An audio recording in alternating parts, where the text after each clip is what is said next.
Silicon Valley just spent over $600 billion building massive data centers, laying off artists, and hyping up artificial general intelligence like it's the second coming. But here's the thing. The plateau has already arrived, and tech giants are starting to panic. Welcome to this explainer. Today, we're going to dive straight into the most expensive bet in modern history and deconstruct the trillion-dollar AI lie. So let's talk about that $600 billion figure for a second because it is absolutely staggering. According to financial analysts at Sequoia Capital, that massive number is exactly what AI companies need to earn annually just to justify their current infrastructure spending. To put that into perspective, they are absolutely nowhere near hitting that target. The math of this corporate gold rush is, frankly, fundamentally broken. And it gets crazier. Take the industry's undisputed poster child, OpenAI. Financial reports show that despite securing an astonishing $10 billion in funding, their operating costs were so incredibly steep that they had to ask for another $8.3 billion just months later. They are burning through cash at a rate that is literally hard to comprehend, all just to keep the lights on. So, the $600 billion bill, is this just a race to nowhere? Let's look at the illusion of intelligence. We're dealing with statistical algorithms here, not actual thinking machines. There is a massive, and I mean massive, gap between the sci-fi fantasy that Silicon Valley sells to investors and the grim practical reality. Corporate marketing loves to pitch these systems as autonomous, almost conscious, artificial general intelligence. But technical researchers, they point out that these are just statistical algorithms. It's essentially a very complex hammer that doesn't actually understand what a nail is. And that total lack of true understanding leads us to a massive flaw: hallucinations. Because these are just prediction models fed on scraped internet data, they literally cannot know what they don't know. When an AI encounters an unknown input or is asked about an event that occurred after its training data cut off, it doesn't just say, "Hey, I don't know." Instead, it confidently spews misinformation. As industry experts have noted, the AI basically doesn't want to look like a fool, so it makes up a highly convincing but completely false answer. Which brings us to the era of AI slop. Quality plummets as quantity scales. If you want pure mathematical proof of how absurd this is getting, analysts point straight to Coca-Cola's disastrous AI Christmas commercial.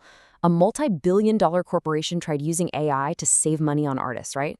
Well, the result was a 60-second video that required a staff of 100 people sifting through 70,000 AI-generated clips. They had to make 22 cuts with no single shot lasting longer than 5 seconds because the video would immediately glitch out. So much for efficiency, huh? The core reason these videos look so disjointed and bizarre is that these models are, again, just advanced pattern-recognizing machines. Source research emphasizes that it is literally impossible for them to create truly new ideas. They can only scramble and blend the human creativity they were originally trained on. When you prompt them to generate something longer or truly original, the whole facade just falls apart. Now for the darkest part of this explainer, the hidden human cost and the manual labor behind the machine. Industry reports are highlighting severe real-world impacts, especially in gaming. Activision actually replaced artists with AI for Black Ops 7 calling cards, all while still charging $70 a game. Krafton is literally asking employees to voluntarily resign so they can be replaced, and Square Enix plans to automate 70% of their QA and debugging. Critics are arguing that this isn't about empowering creatives at all, it's just about replacing them to maximize shareholder value. And investigations reveal that beneath that sleek, polished ChatGPT interface is a hidden army of exploited labor. In places like Kenya, India, and the Philippines, workers manually filter out violent content for absolute poverty wages just to keep the AI from embarrassing its creators. Reports document psychological trauma and working conditions that would completely violate Western labor laws. This completely shatters the illusion of clean tech. While the marketing suggests autonomous magic, critics liken the reality to a 19th century sweatshop. The word artificial is doing an awful lot of heavy lifting here to hide the immense human labor required to make these algorithms function. So we have to pause here. When you look at the mounting human cost and you look at the completely unsustainable financial burn rate, we really have to ask ourselves, is this whole AI arms race actually just a race to nowhere? Which leads to the impending AI plateau and the myth of infinite scaling. Despite all the companies selling this fantasy that artificial general intelligence is just around the corner, industry pioneers are quietly admitting the truth.